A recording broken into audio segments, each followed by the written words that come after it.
Hello everyone, I'm Rachel Gabreza. I'm 20 years old and I study at Trinity University of Asia. My inspirations are Beyonce,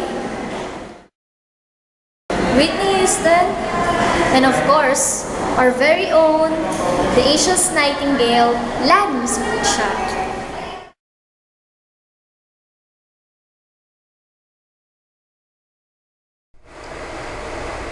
My number one inspiration is my family.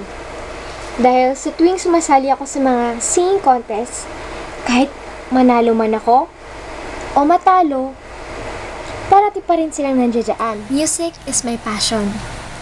Bata pa lamang ako, mahilig na talaga akong kumanta. Kaya naman, parati din ako sumasali noon sa mga singing contest sa iba't ibang barangay at lugar.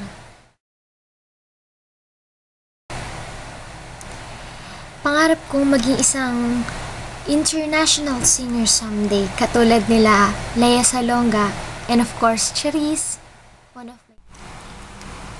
I choose the song Ikaw Lang Ang Mamahalin dahil bukod sa inawit ito ni Lani Misalucha na isa sa mga favorite singer ko, isa rin ito sa mga singing piece ko tuwing ako'y sumasali sa mga amateur singing contest nung ako'y bata pa at magpahanggang ngayon. At syempre, favorite ko rin ang song na to, kaya sana po magustuhan nyo ang aking awitin.